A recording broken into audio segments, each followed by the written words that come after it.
There was a time in the MCU when continuity, interconnectedness, and cause and effect were respected. When the actions of a single character in their own movie had a ripple effect on the broader world, likely to be addressed in some way in other projects. As this cinematic universe expanded and deepened, it became more difficult to manage the logistics of characters from extremely diverse backgrounds with wildly different power levels coexisting in a logically satisfying way. The franchise became convoluted, too big and interconnected for its own good. We are now at the point where the crux of the entire first 3 phases of the MCU, the Infinity Stones, can be undermined with a single episode of a carelessly written Disney Plus show. Superheroes have actually been around for centuries before the Avengers and simply chose not to intervene when the fate of the universe was on the line, and MacGuffins with reality-bending properties are introduced and flaunted about just as easily as they're dismissed and forgotten. And worst of all, to me at least, the characters that laid the foundation of the MCU, those who carried Marvel as a brand for over a decade and provided years of excitement to generations of fans, the characters who made the MCU the media titan it is today, have been systematically assassinated, buried, exhumed, humiliated, perverted, and destroyed all over again. Even the dead ones aren't safe, as throwaway lines are weaponized in order to shed light on the aspects of those we once adored that were less than heroic. As a lover of character work in all types of art, it pains me to see what Marvel has become. It wasn't always like this, you know?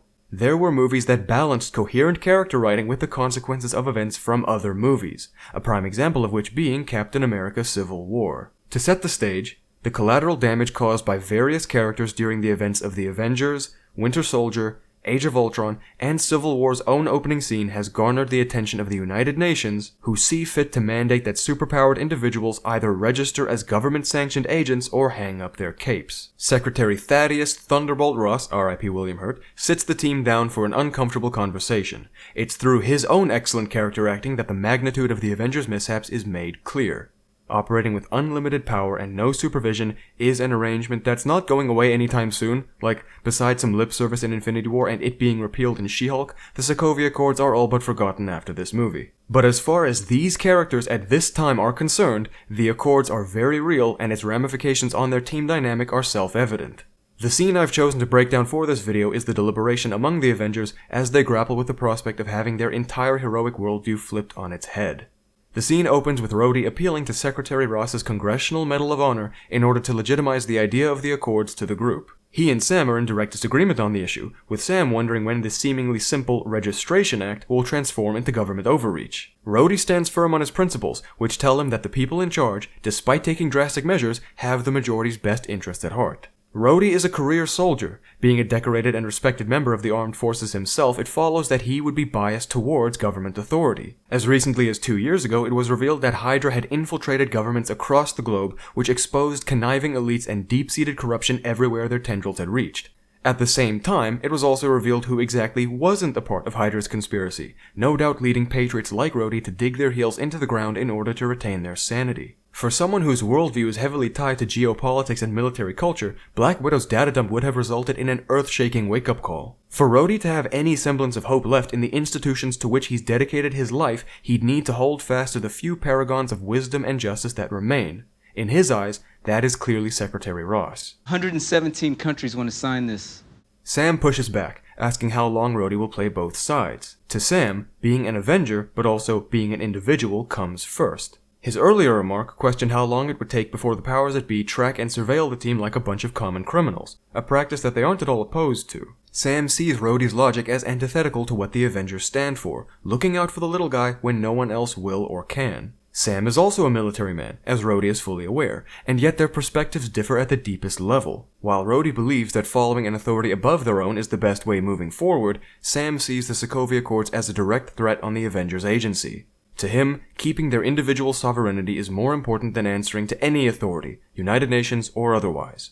This is where Vision steps in to stir up the debate. 117, Sam, and you're just like, no, it's cool, we got it. How long are you going to play both sides? I have an equation. Oh, this will clear it up. Vision is a special character, not just in the MCU but in all of fiction. He's an android with diamond-hard skin who can also become intangible. As the product of the combined mental and computational powers of Tony Stark, Bruce Banner, Jarvis, Ultron, and the Mind Stone, he not only has a wealth of data and experience to inform his decisions, but also a cosmically unique consciousness. A personality that is the amalgamation of AI, human brain patterns, and an infinity stone. The fact that his consciousness so closely resembles that of other humans is a miracle in itself, but as we see across his appearances in the MCU, Vision tends towards a rational and methodical temperament. He bases his decisions on an ever-evolving calculus only his mind can fathom. He is neither fully human nor fully machine, and so his perspective comes packaged with a question. Are his desires shaped by the logic on which he operates, or is his apparently calculated advice more influenced by his personality than he would have us believe? Which is the light and which is the lens through which it is filtered? I ask this because while Vision seems to value rationality above all else, he also has a crush on Wanda. His feelings towards his friends and teammates clearly influence his decision-making, and so the equation that he so eloquently lays out for the team might be just that, a detached, clinical observation of the Avengers' impact on the world around them, but it could also be his way of expressing to his friends what he believes is necessary in order to keep them safe and together. Either way, he makes a strong argument, essentially saying that the Avengers' very presence on the world stage invites challenge, and thus conflict. Conflict breeds catastrophe. Natasha doesn't take an opportunity to make her own case, but instead points out how quiet Tony has been this whole time. Tony, you're being uncharacteristically non-hyperverbal. More on her later, because unpacking Tony's monologue is going to take some time. It can basically be divided into two parts. First, Tony's appeal to emotion, and second, his argument in favor of the Accords. Not to sell the man short, I mean, as far as guilt-tripping goes, his speech is not only powerful, but justified by his own past experiences. Tony Stark started out his journey as a weapons manufacturer. After surviving capture by terrorists and learning that his business partner was selling arms to them under the table, he had a radical perspective shift, leading him to dedicate his genius intellect to helping people instead of war profiteering. His arc continued to evolve over the following movies, not always staying entirely coherent, but certainly leaving behind a through line Civil War could use to great effect. You see, Tony's story is one of deep-seated fear and trauma. During the Battle of New York, it's Tony's climactic flight through a wormhole that saves the city from nuclear destruction. And yet, following what he himself boasts as a triumph, he is tormented by nightmares. His initial failure, allowing his weapons to fall into terrorist hands and shed innocent blood, still haunts him. Why couldn't he have seen the betrayal in front of him? Why couldn't he have done more to help those in danger? In Tony's eyes, the burden of knowledge and the burden of responsibility over life and death are one and the same. In his efforts to not only keep peace around the planet but prevent danger itself from ever arising, he creates Ultron, an artificial intelligence intended as a safety measure. A bouncer for the entire planet, as he puts it. We know how that turned out, so to make a long story short, Tony's perspective in Civil War is directly informed by his past failures. As if unintentionally creating supervillains weren't enough of a weight on his conscience, this woman blindsides him at a college presentation where he was trying to do a nice thing in order to blame him for her son's death in Sokovia. This is the moment where something in Tony Stark snapped. His mistakes have haunted him for years, but the consequences of those mistakes just now hit him like a train. We see that Tony's somewhat familiar with threats to his life as a product of his occupation, but the idea that a family member of a casualty in one of his past battles would confront and accuse him so mercilessly, with such conviction, and then just walk away having long accepted the death of her loved one, rattled Tony to his core. Call it the straw that broke the camel's back, or just the most recent tragedy for which he blames himself, the death of Charles Spencer was the final nail in the coffin for the reckless abandon that endeared so many viewers to Tony Stark in the first place. Saying that the first part of Tony's speech is a guilt trip is not to diminish the gravity of his experiences. Guilt has been a driving force in his journey leading up to now, and will continue to inform his choices afterwards. There's no decision-making process here. We need to be put in check. Whatever form that takes, I'm game. The second part of Tony's monologue is his argument, asserting that if the Avengers cannot accept limitations, if they are boundaryless, they are no better than the bad guys. This is where the discussion shifts to a more open forum and ideas and perspectives are exchanged more rapidly. Tony, if someone dies on your watch, you don't give up. Who said we're giving up? We are for not taking responsibility for our actions. In Steve's eyes, the Sokovia Accords are not a solution to the risk of collateral damage the Avengers' activities entail. They simply shift the blame to a group of people who themselves never have to get their hands dirty. This is Captain America we're talking about, war hero and man out of time. Having served on the front lines of World War II, he has a plethora of personal experience to pull from when saying, "We may not be perfect, but the safest hands are still our own." This line hits a lot harder if you remember his conversation with Nick Fury from the Winter Soldier regarding Project Insight, S.H.I.E.L.'s Orwellian pre-crime threat analysis and surveillance system. A set of 3 next-generation helicarriers capable of continuous suborbital flight, DNA tracking, and long-range target engagement. Whereas the Sokovia Accords are the United Nations' way of saying, Avengers, you work for us now. Project Insight was the World Security Council's way of saying, don't worry Avengers, you're redundant. We're gonna stop the crimes before they even happen. Steve does not shy away from voicing his opinions on the matter. For once, we're way ahead of the curve. By holding a gun to everyone on Earth and calling it protection. Fury counters Steve's criticism by reminding him of the morally questionable things he did during the war. And Steve doesn't deny the allegations. He admits to him and his fellow soldiers compromising themselves in order to accomplish their missions. But we did it so that people could be free. This isn't freedom. This is fear.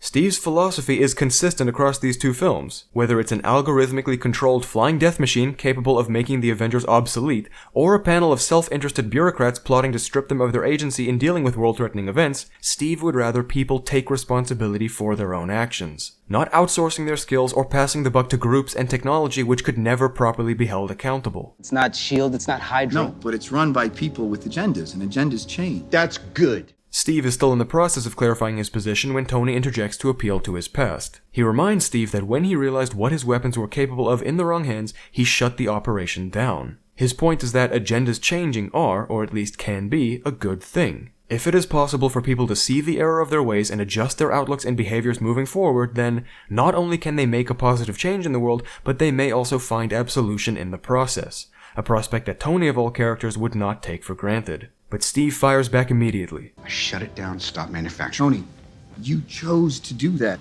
If we sign this, we surrender our right to choose. Common ground has been established. Tony and Steve can agree that halting Stark Enterprises' manufacture of weapons of war was a net good. However, Tony's decision to operate his business as he pleases does not align with the core premise of the Sokovia Accords. What if this panel sends us somewhere we don't think we should go? What if there's somewhere we need to go and they don't let us? The reality of the Accords is undeniable. If the Avengers submit to the management of an outside group, they are just as culpable for the actions they don't take, or rather, are not allowed to take, as the actions they do. The Avengers cannot be everywhere at once, but they can try. The Accords just add another layer of friction to their already difficult mission. They have enough obstacles in their way without red tape and infallible politicians added to the mix. Tony sees the merit in Steve's point, and so shifts the conversation. If we don't do this now, it's going to be done to us later. That's the fact. And he's right. You can only step on so many toes before you become the target of the stepping. Secretary Ross did not mince words. That's an arrangement the governments of the world can no longer tolerate. The reality of the Accords is undeniable. If the Avengers don't comply with the mandates of the governments whose citizenry they claim to serve, then those governments will be forced to consider them hostile, to treat them as enemies, dangerous, unsupervised individuals who cannot properly govern themselves. Tell me, Captain, do you know where Thor and Banner are right now? If I misplaced a couple of 30 megaton nukes, you can bet there'd be consequences. Tony asserts that if they don't submit to the Accords now, they will be forced into submission later. That won't be pretty. You're saying they'll come for me. We would protect you.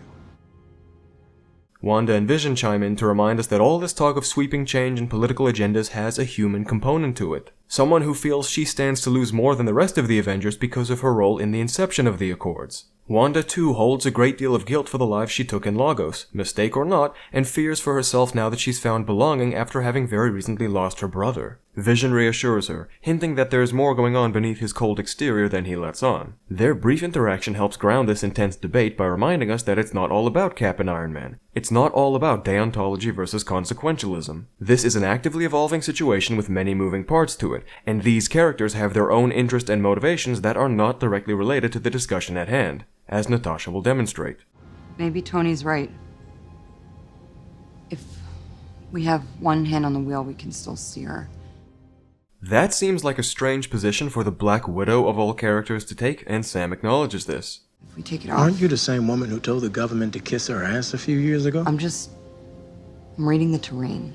For context, during the events of the Winter Soldier, Steve, Sam, and Nat were branded as fugitives from S.H.I.E.L.D., which had secretly been under Hydra's control for decades at that point. Project Insight was intended to be a peacekeeping apparatus, but when our heroes got wind of Hydra's plot to use it to terrorize the world into submission under their rule, they brought down the helicarriers and exposed all of the Hydra operatives within S.H.I.E.L.D. through a massive data leak. Following this upheaval of the security state, it was Nat who went to Capitol Hill to answer for their crimes. When pressed on her own record of service for the country and against it, and why the government should trust heroes like her, she said, Yes, the world is a vulnerable place, and yes, we help make it that way, but we're also the ones best qualified to defend it. So if you want to arrest me, arrest me.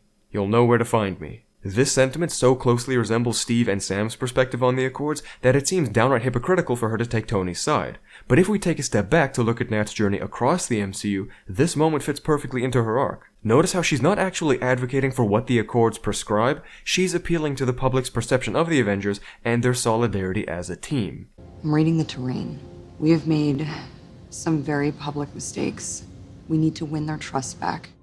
As a founding member of the Avengers, it's not hard to see why Nat would have a vested interest in keeping them together. But taking into account two particular moments from Age of Ultron and Endgame respectively, her motivations blur the line between the political and the maternal. In Age of Ultron, we see a burgeoning romance between her and Bruce Banner. Something of a Beauty and the Beast situation, except they both see themselves as the Beast. As a product of her training in the Black Widow program, Natasha has killed a lot of people and has been stripped of her ability to bear children. They have a graduation ceremony. They sterilize you. One less thing to worry about.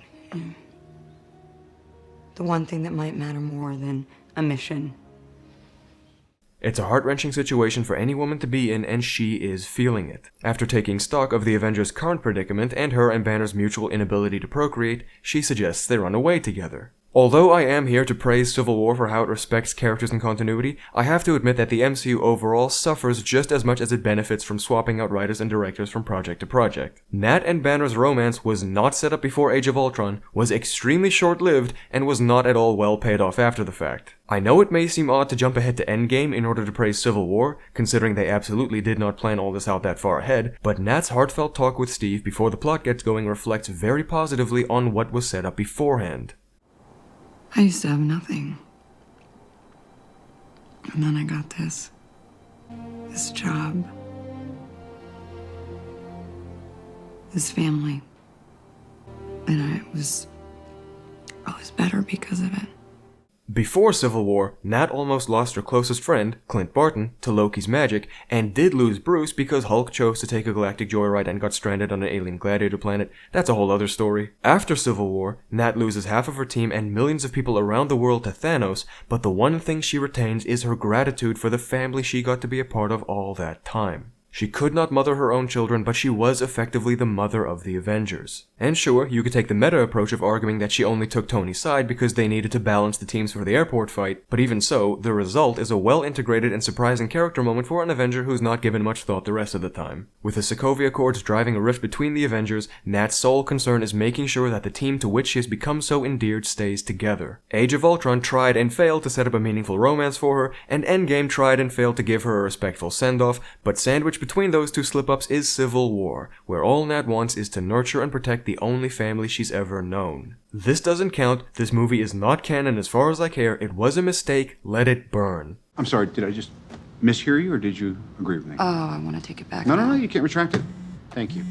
Captain America Civil War makes a strong case for stories only being as good as their characters. This scene is roughly 4 minutes long, but stands atop years of prior character development. It's a case study in how to use what has been established in order to create meaningful conflict in the moment while fitting into the broader picture in a satisfying way. There is only so much I could cover with regards to this scene in particular, but the consequences of the Sokovia Accords and how different characters react to them continue to manifest throughout the film. Tony supports the Accords in concept, but defies their mandates at will in order to confront Team Cap at the airport in Germany and to follow Steve and Bucky to the Hydra base at the end of the movie. Rhodey unapologetically advocated for the Accords before the airport battle, but clearly holds some regrets about his decisions by the time Infinity War rolls around. Spider-Man and Black Panther are introduced to the MCU in this movie, with each one bringing their own perspective on personal responsibility and grand accountability into the mix. They're also done more justice here than in their own films, but that's a topic for another time. In a cinematic universe home to the likes of Loki, Ultron, and Thanos, each a force to be reckoned with in their own unique ways, Civil War's villain is just a man. Zemo is an ex-Special Forces operative who, similar to Mrs. Spencer, lost his family to the Avengers battle in Sokovia. He has no superpowers or abundance of resources to speak of, but, in his own words, I have experience and patience. A man can do anything if he has those. Most people regard Thanos as the first villain to defeat the Avengers, but that title belongs to Zemo. His whole goal was to tear their team apart as retribution for tearing his family apart, and, keep in mind, absent of Zemo's influence, the Avengers would have been in much better shape to deal with Thanos when he arrived. Captain America Civil War embodies cause and effect. This movie, and especially this scene, is a masterclass in character writing and one of the best examples of respecting continuity in all of the MCU. It's proof that with attention to detail and care for the material you're working with, you can craft memorable, inspired, and downright entertaining works of art. As always, I love discussion and debate, so if you have any criticism of my take on this marvelous scene or anything else I said in the video, let me know in the comments. Also, feel free to bring your thoughts to the Discord, where more than just film criticism is welcome, providing you keep it respectful. For those of you who found me through my coverage of Marvel Ultimate Alliance, you can find more gameplay of it, as well as Injustice, Batman Arkham Knight, and The Last of Us over on my dedicated gaming channel, link in the description. And if you found me through my analysis of Eyes Wide Shut, you'd be happy to hear I'm working on another such in-depth breakdown video right now, so stay tuned for that. Anyway guys, thanks for watching. See you next time.